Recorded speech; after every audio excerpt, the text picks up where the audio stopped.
Her disregard met you, and immediately a part of you fell quiet, imploding. Your self-respect faltered, your sense of self hemorrhaged, and your intellect started grasping for logic that emotion could not grasp. Some injuries arise not from the impact, but from the emptiness that follows. Disdain isn't loud. It's a void that shrieks, an expected gaze undelivered, a reply forever pending. Yet, it persistently burdens you like a heavy weight. Apathy is deadlier than animosity, as animosity at least acknowledges your existence. Disdain does not. It nullifies you, renders you non-existent, and the man unable to confront non-existence ultimately disintegrates. The challenge commences when you grasp that the other's quiet is a reflection. It shows the precise depth of your reliance on external validation. As Machiavelli might observe, the one requiring affection forfeits his strength. For love, once solicited, degenerates into frailty. Society scorns the individual, debasing himself for notice, and the pleading heart abdicates its own sovereignty. When she disregards you, she isn't the source of your pain. You are, showing yourself the shallow extent of your self-mastery. A man's initial error is to respond, to text, to demand answers, to attempt to validate his worthiness of being heard. A monarch, however, never implores for attendance. When the reign is secure, quiet suffices. This is the juncture where the majority of men capitulate. They mistake necessity for affection and injured ego for genuine emotion. Her apathy is an examination, not of your devotion, but of your self-discipline. Strength starts when you can tolerate being unseen, being unanswered, yet stay complete. The man responding to apathy reveals dependency, but the one who watches quietly cultivates enigma. And from enigma, esteem arises. When she disregards you, impulse shouts, "Act now." Yet strength murmurs, "Hold." For time is a hidden arena of conflict, and he who moves prematurely reveals his location. Impatience is the toxin for the powerful. Acclimate yourself to withstand the unease of quiet, for it is inside that quietude that esteem starts to flourish.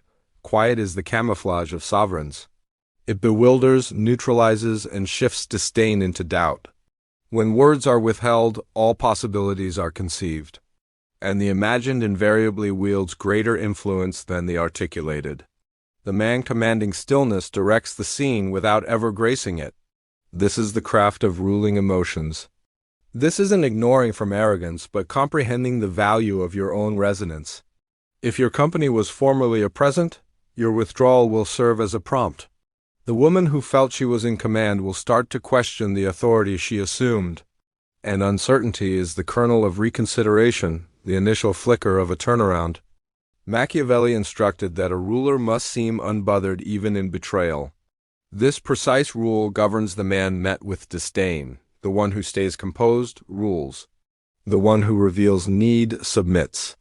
Strength is not found in winning affection, but in maintaining dignity as it departs. Thus, when she disregards you, stop searching for reasons. Find a looking glass. Observe the degree to which your tranquility relies on validation. The ache of being dismissed is not ruin. It is disclosure, a notification that your worth still resides in another's perception. And only when that view ceases to shape you will you at last be liberated. The contest for notice is the most nuanced competition. Victory is never achieved with speech but with non-presence. For the human psyche dreads emptiness, and in its dread it scrambles to assign significance. When you vanish, she is forced to interpret you. Yet, when you respond, she comprehends you. Authority is never located in self-justification. It lies in making yourself enigmatic. The woman disregarding you isn't spurning you. She is gauging you, probing your discipline, observing whether your focus is fortitude or frailty. She watches how long you withstand the quiet before your poise shatters. And upon discovering she cannot affect you, cannot rattle you, a part of her starts to fracture. For genuine ascendancy begins the instant the other forfeits influence over you. Machiavelli remarked, "It is better to be feared than loved." In the domain of feeling, that fear isn't fright, it is esteem. The silent apprehension of forfeiting something scarce, something precious. The man staying composed when dismissed doesn't disappear. He turns into an enigma, and enigma is the precursor to want.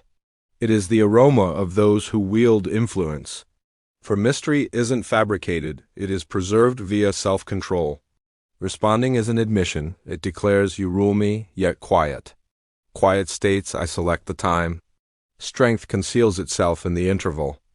A precisely timed quiet is a blade enveloped in fabric. It slices without drawing blood, it hits unseen. Once she grasps that your life proceeds unaffected by her, she will sense the gravity of her own non-presence. Her thoughts will complete the narrative, and fantasy will chastise her more severely than your speech ever might. This isn't duplicity. It is comprehending the social drama. For all people wish to be wanted, but a small number understand how to manage the platform of wanting. And the key is both harsh and straightforward. The one who seems to require less invariably triumphs. Emotional liberty is the scarcest kind of opulence, and the individual who has it converts dismissal into productive soil. As the frail attempt to validate their value, the astute personify it quietly. The man who remakes himself post-disregard transmits the strongest signal a person can convey. Nothing immobilizes me. That is the sort of signal needing no speech. It is observed in the gaze, in the stance, in how the physique commands its area without asking. Disdain injures, yet it also instructs. It reveals the extent to which your serenity still hinges on approval. It is the harshest, yet most truthful reflection. And when you at last learn to confront that reflection without rage, you discover something potent. Your fortitude has never stemmed from affection granted, but from the calm with which you bear the affection withheld. Machiavelli grasped that influence was the craft of appearance. The astute ruler need not be unbeatable. He just needs to seem unbeatable. This identical principle applies to the man confronting disdain. He need not be petrified. He just needs to seem immovable, for the human psyche dreads the indefinable and esteems the unprovoked. Tactical apathy is the line separating arrogance from sagacity. Arrogance exclaims, "I have no need of you." Sagacity merely demonstrates that genuine strength is never dramatic. It is silent. It is composed. It moves as though nothing occurred and causes society to wonder if anything truly transpired. When she disregards you, you are not forfeiting anything. You are undergoing an ordeal from existence itself. Quiet is the test of your development. And the outcome isn't gauged by the degree of pain, but by the extent of your growth. Each instance you withstand the void without responding, your spirit broadens. The man who commands his urges commands his fate. Quiet is the most gradual toxin known. Initially, she thinks she possesses the leverage, that she directs the contest. But as time extends, the resonance of your non-presence starts to disrupt her tranquility. What was formerly her strength transforms into uncertainty, and uncertainty is invariably the onset of forfeiture. A person can withstand disdain, but cannot withstand the enigma of one who fails to respond. When she disregards you, she is pursuing dominance. She desires to feel superior to you. Yet when she observes your life proceeding undisturbed, that your gaze no longer searches, no longer implores, a part of her starts to crack, her ego fights back, but her inquisitiveness expands. Why did he fail to respond? That lone query starts to eat at the person who once thought she owned you. And this is the point where many men stumble. They see the strength of quiet and then attempt to wield it as a tool. Yet genuine strength is never a show. It doesn't stem solely from tactics. It arises from authentic independence. Faking apathy is performance. Residing calmly within it is sovereignty, for the genuine always overcomes the contrived. Machiavelli noted that ambiguity is the most sophisticated method of control. The one who keeps the other guessing dictates the tempo of the connection. Quiet allows room for fantasy, and fantasy engenders wanting. When she starts to populate your quiet with her own scenarios, she has already come back. Though she may not concede it, non-presence has substance when it's from a man of substance. If your quiet stems from void, it's oblivion. But if your quiet comes from completeness, it becomes authority. The vacant man vanishes and is overlooked. The complete man becomes quiet and is recalled. The distinction rests in the force that supports him, necessity or self-command, and that distinction alters all. A woman disregarding you anticipates your subservience. She anticipates your response, your communication, your chase. Yet when nothing arrives, her own thoughts become her adversary. She begins to speculate. She questions if a different woman exists, if your fascination faded, if you grew distant. Every scenario is a knife, wounding her ego. And during this, she starts to experience precisely what she intended you to experience. Influence shifts allegiances when quiet turns audible. When your name begins to resonate in her mind without cause. When your likeness silently surfaces amid her mundane recollections.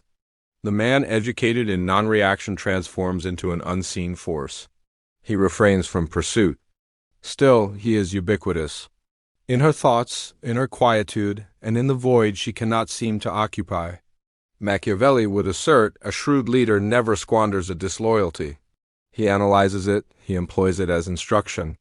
By the same token, a sagacious man doesn't lament being disregarded, he remakes himself.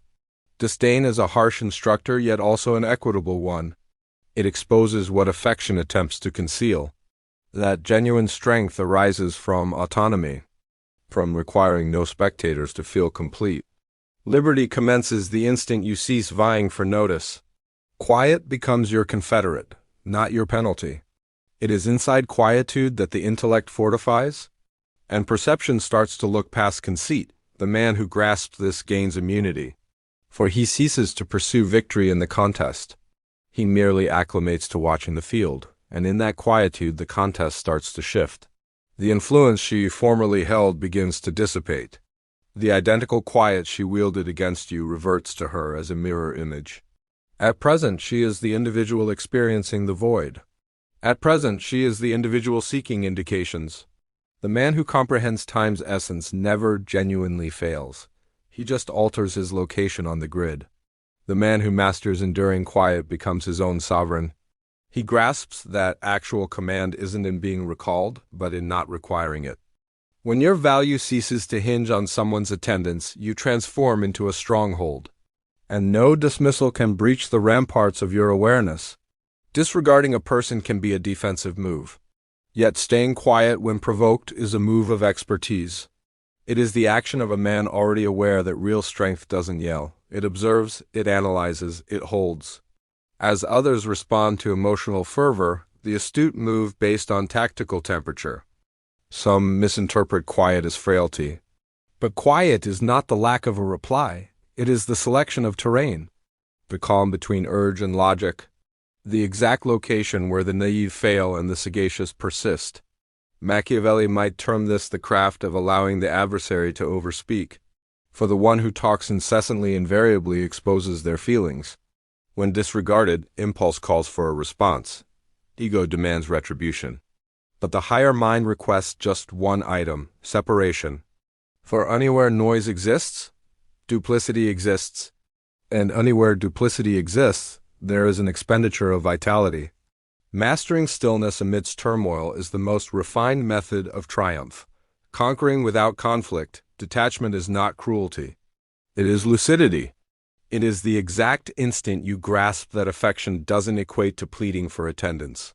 For genuine affection doesn't plead, it honors territory, it honors duration, and it honors the liberty to choose. Only the person in command of himself can love without forfeiting himself. Only the individual who commands his own feelings can depart without bitterness. And at that juncture all is altered, your vitality transforms. What was formerly dependency becomes allure. What was formerly ache becomes strength. The person who once injured you now unwittingly liberates you. And the most peculiar fact of all is that when you cease attempting to validate your value, it starts to be perceived. For the world doesn't react to your speech. It reacts to your conviction. And it invariably senses what you have at last resolved to be. She perceives it not instantly, but gradually. Initially she is unable to define it. Some element in the atmosphere has shifted. Your tone no longer resonates with identical heat. Your gaze no longer implores, they merely observe. And the thing that unnerves her most isn't your separation. It is your equilibrium. For the initial time she perceives that you cease to require her for your existence. That your self-concept no longer dangles from her validation. Influence relocates the instant the spirit learns to function without a reply. As dependency fades, lucidity emerges. Machiavelli would grin here, stating, "The one who learns to fail without self-destructing becomes unassailable." For dismissal in its most basic form is cleansing. It incinerates fantasy, conceit, and dependency. All that rendered you brittle, disdain, when comprehended, is not a hex. It is an induction ceremony into self-command. It exposes your nature beneath the facades wanting constructed. It instructs on the principle of appearance. That individuals are never ruined by actions against them, but by their interpretation of those actions. And the man who endures dismissal with his faculties sound is remade with a silent fortitude the world senses, but cannot decode. He moves differently.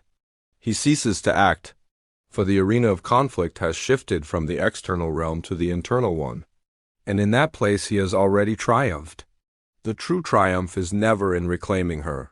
It is in reclaiming yourself. It is facing the reflection and discovering tranquility where agitation once resided. It is grasping that your calm is more valuable than her reappearance. That calm is the genuine emblem of command, for strength doesn't reside in being longed for. It resides in not requiring recollection to be. That is the quiet diadem of the ruler. When a man attains this stage, he becomes formidable. Not for his menaces, but for his lack of fear. He proceeds with a composure that unnerves, the composure of one who ceases to bargain over his value. He talks sparingly, yet each utterance arrives with weight. Every motion is intentional, each quiet more resonant than the clamor of others. And should she someday reappear, it won't be from compassion, but from impulse. For existence is pulled toward equilibrium, and equilibrium is what you now personify. Quiet instructed her in what your attendants never could. That effective discipline is the supreme mode of leverage. The man who mastered waiting without desperation has found the world's key. That duration warps for the individual who refrains from pursuing it. None can halt the person who ceases to require halting. For when volition no longer hinges on results, fate submits to his poise. Quiet becomes his seat of power. Non-presence becomes his armament. Composure becomes his tactic. Each motion, each gaze, each pace emanates from internal equilibrium, the sort birthed solely from agony withstood and surpassed. Strength is not an article you force. It is an essence that emanates, organically, unavoidably, wholly, for the man who has commanded quiet ceases to participate in the contest. He is the contest. She might attempt to gauge your fortitude via incitement, via accolades, via deliberately selected trials. Yet the man who commands his own self-regard stays unmoved. Each effort to sway him becomes testament to his poise. Each effective snare she lays merely reveals her tactic's pointlessness. For what she previously aimed to elicit via apathy now meets a composed, nearly unsettling opposition. A peculiar quiet surrounds his being, a stillness declining to yield, a composure immune to incitement. The key is savagely straightforward. The intellect governs, the emotion complies. It seems frigid, yet it isn't a dismissal of feeling. It is the regulation of feeling. Machiavelli might term it the stewardship of the internal condition. To command the globe, one must initially learn to command his own heartbeat. As she hunts for significance in your conduct, the astute man provides nothing. He is aware that the instant you justify, you forfeit the enigma that elicits esteem. Genuine strength resides in seeing your own radiance, not in hunting its mirror in another's gaze. And that radiance, composed, contained, and supreme, becomes undeniable, for individuals are not pulled to pursuers. They are pulled to those who shine silently with autonomy. Her reappearance, should it occur, is never an objective. It is an outcome, a logical product of your growth, your tranquility, your command over your own immediacy. The man pursuing her reappearance admits reliance. The man who allows duration to exist transforms non-presence into pull and vexation into quiet regard. Forbearance is keener than rage and more alluring than aesthetics. It warps duration itself. It forces the other into self-inquiry. The man who employs forbearance erects internal dynasties. He learns to remain upright where others buckle. He converts effective agony into mental fortitude, altering each mark into quiet magnetism.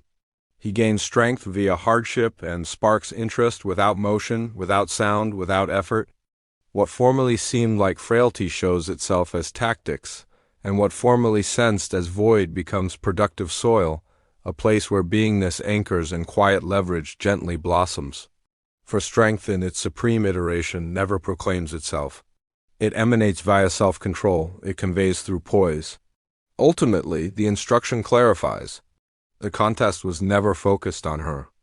It was invariably focused on you, on your capacity to stay complete as the world's focus shifts elsewhere. Control over someone else is fleeting, yet command over oneself is permanent, and only they who genuinely understand themselves become erratic and thus compelling. The man who takes in dismissal and alters it to development rises past attainment. He doesn't plead. He doesn't respond. He doesn't strive for notice. His quietude resounds more than myriad entreaties. Each motion emanates wholeness. Each pace proclaims liberty. Each interval demands focus. And in this composure, genuine command surfaces, the command of being without requiring validation, the silent sovereignty of a man whose value stems solely from within. She watches, yet discovers no vulnerabilities. She perceives, yet elicits no response. What was formerly her influence over you has become silent bewilderment, a nuanced, nearly subconscious remorse. For at this point, your quiet conveys a dialect she was ill-equipped to comprehend. The man who has grasped the worth of quiet and beingness now moves as his own sovereign, apathetic to the drama of others, unaffected by their praise, unstirred by their non-attendance. He moves through the world's clamor with the poise of someone who has already triumphed. And the grandest contradiction of strength reveals itself. The less you attempt to demonstrate it, the more it starts to display. This is the diadem of quiet, unseen, yet certain. It is donned not by individuals who control others, but by individuals who have commanded themselves. And that is the origin of all strength. Machiavelli would grin at the man who has at last mastered non-reaction, for he identifies the supreme intelligence in self-rule when all things urge a reply. He grasps the final verity, that strength isn't located in victory but in staying complete. It is not in managing another, but in never being managed. The seed of power isn't bestowed by fondness. It is shaped in the lack of reliance. Old dynasties crumble when they start to require praise. But the internal realm, the one constructed in quiet, remains inviolate, for no other hand constructed it. Quiet becomes his weapon. Composure becomes his defense. And duration, the most faithful of confederates, operates to his advantage, refining his self-control into leverage. And thus the contest concludes. Not with clamor, not with retribution, but with silent comprehension. The man who was formerly disregarded no longer implores, he no longer searches, he no longer yields. He has traversed flames and discovered that separation is not isolation, it is the topography of self-respect. He moves solo, true but entire, disconnected, conscious, total. The non-presence of the other ceases to be agony. It is simply an element in a grander pattern, a minor note in a narrative now centered on him. For genuine strength does not require an audience. It just is, it respires via poise, via the unforced assurance of a man who ceases to act for notice. Strength lives in self-command, and the ones who have it altered disdain itself into a silent memorial of supremacy. Each injury becomes sagacity, each quiet a lecture, each dismissal a type of instruction. The world observes him and fails to articulate why he rules without words, but Machiavelli would comprehend. He would state, this man has grasped strength's framework, that to govern is primarily to govern one's own responses. No speech, no clamor, just beingness, just command, for command is not a show. It is an aura. It alters the feel of a space upon entry. It compels others to shift their inflection without reason. In this composure, the world at last grasps. The non-responder governs all responders. He governs not via subjugation, but via equilibrium. He triumphs not with might, but with a lack of necessity. And as he remains there, static, untroubled, you perceive something profounder. He was never competing with her, or them, or anybody. He was competing with himself, and he has prevailed. For the grandest triumph a man can attain is to gaze into the reflection and cease to see the adversary. This is the final stage. Not of affection, not of strength, but of fantasy. The conflict between wanting and self-respect is finished. Self-respect endures, quiet rules. And the diadem, invisible yet certain, sits on the intellect that ceases to require coronation. He pivots and departs. Not with rancor, but with the sort of tranquility only men who have confronted themselves can bear. In his wake, the world stays clamorous, responsive, agitated, yet he passes through it unaffected. Once a tempest, now a placid ocean. This is the point where all strength concludes and all serenity commences.